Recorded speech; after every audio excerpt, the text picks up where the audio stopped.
Okay, so I've been more than a little distracted lately, mainly due to tax issues that I'm currently having.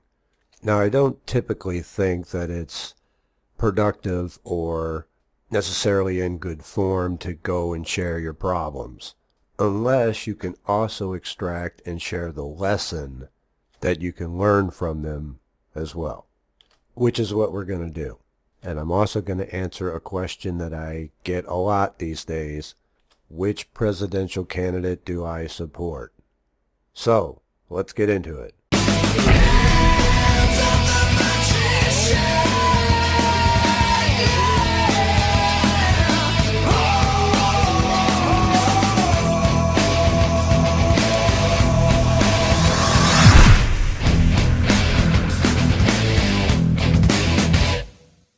So, one of the companies that I use to earn money, which shall remain nameless, sent me a 1099-K form reporting earnings that do not match my records, with a discrepancy of thousands more than I actually made.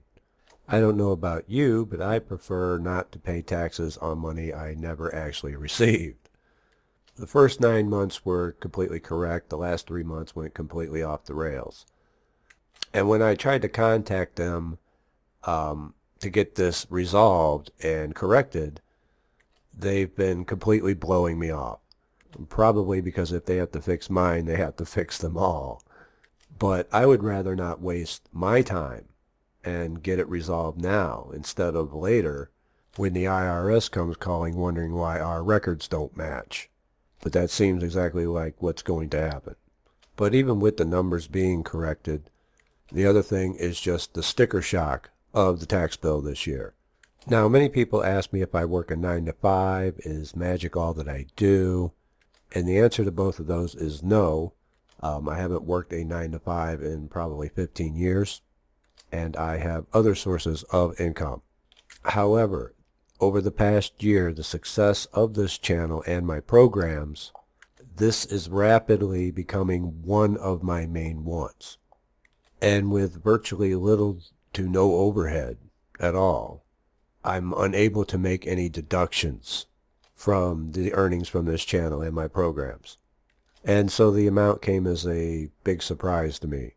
Now, I'm not going to say exactly how much the tax bill is, but let's just say it's 5 figures, just from the growth of this channel and the success of my programs over the past year. Which sounds like a lot, but a lot of people pay that through their 9 to 5s. It's just that they're nickeled and dimed throughout the entire year where they don't miss it. And then the beginning of the following year, they're cut a refund check, which gives them the sense of getting money and keeps them happy and pacified.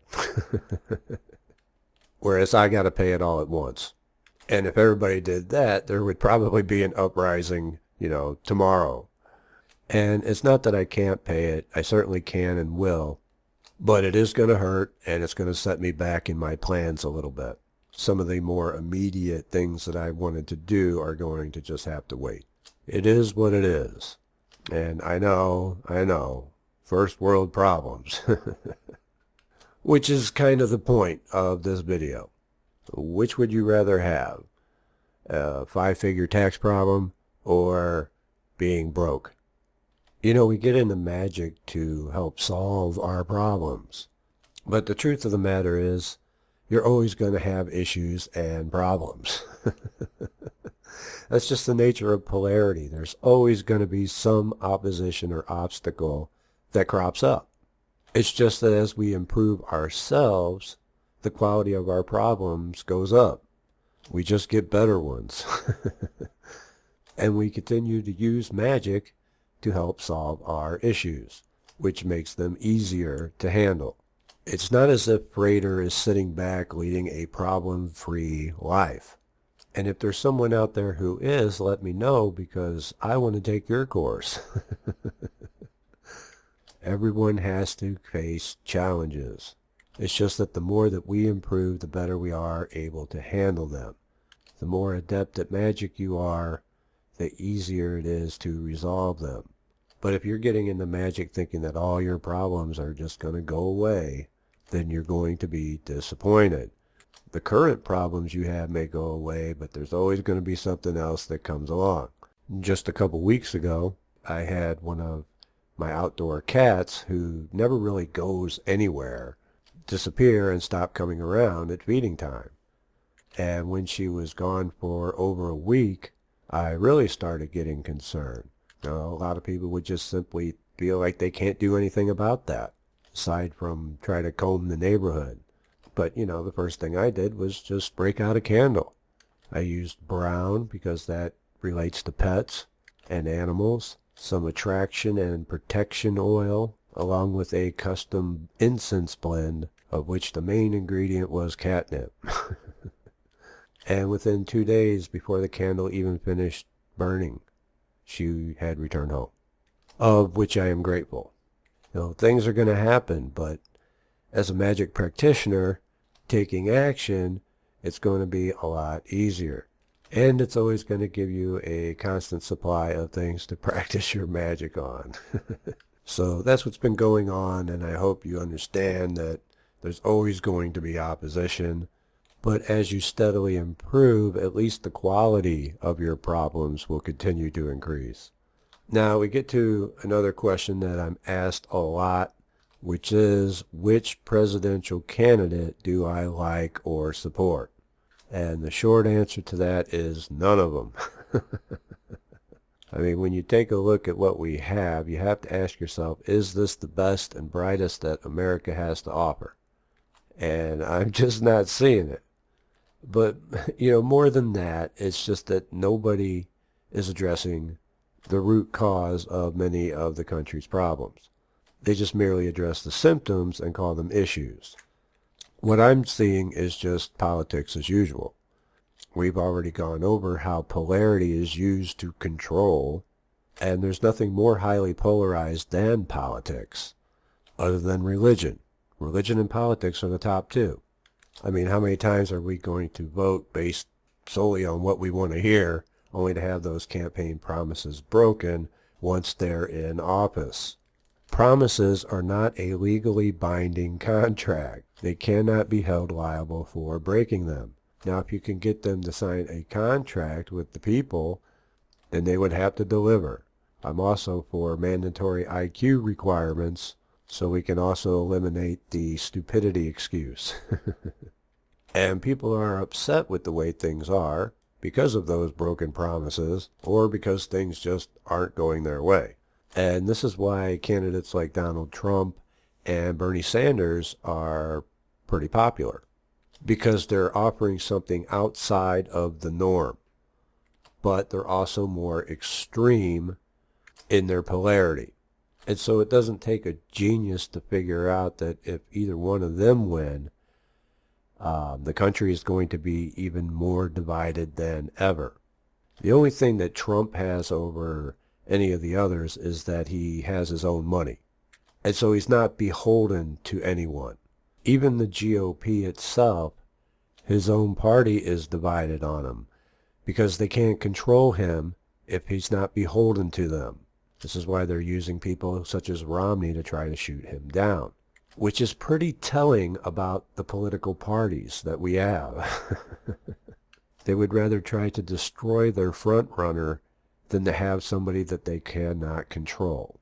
Which sounds like a good thing on the surface to voters, that's why he's so popular. But not being able to be controlled is not necessarily a good thing. I mean, if you don't know what the guy is going to do next, it could be pretty scary.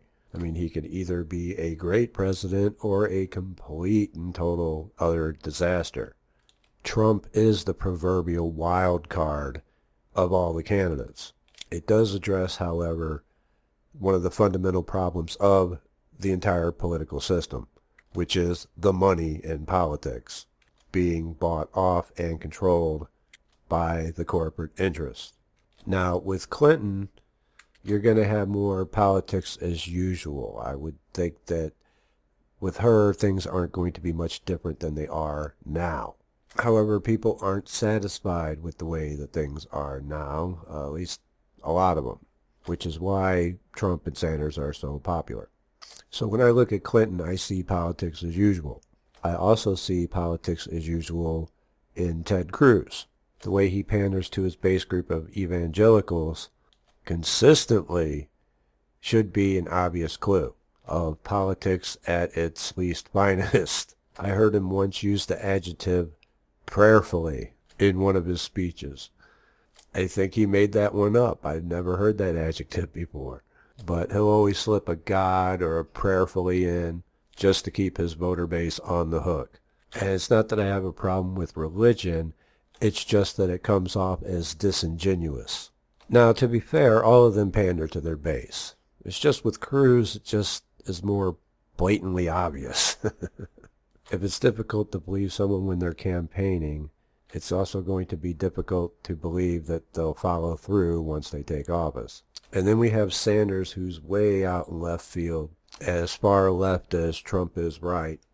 And the only thing I can really say about Bernie Sanders is that I appreciate his honesty. I do. There's not many candidates that will come along whose campaign is based upon the premise of promising to tax you more. That usually doesn't do very well, but he's also promising a lot of freebies to those who would not otherwise be able to afford something like that themselves. The problem with it is there's no such thing as a free lunch. It's got to come from somewhere, namely a significant tax increase. So I can rule him out right away. As per the beginning of this video, I feel I'm already paying enough in taxes as it is. Anyone who's followed me in this channel already knows what I stand for. Becoming the best version of yourself. Getting rid of the victim mentality. Finding your own purpose and path. Being independent. Learning to offer value to others and creating your own wealth from it. And what Bernie Sanders is offering is the antithesis of all that. I would much rather people learn to do for themselves than to become dependent upon government. That is not a desirable position to be in. And I can't support a policy where those who are doing for themselves and are striving to be better and more successful are then punished instead of rewarded the better that they do. To me, that's somewhat backwards thinking. So out of a field of liking no one, he's the one I like the least. But I do appreciate his honesty. I would much rather him tell me now that he's going to tax me more than to just find out later. So, out of the three that are left, who do I like the most? Well, going by what they say, which is all we can go by and doesn't really hold water because they're just promises, I would have to go with Ted Cruz. Only because of his flat tax plan of 10% and making taxes much easier to file.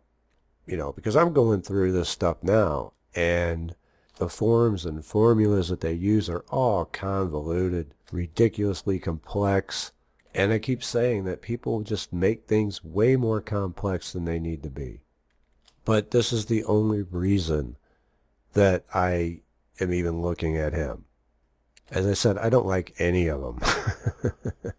I don't think any of them are, you know, the one shining example or the savior of us all.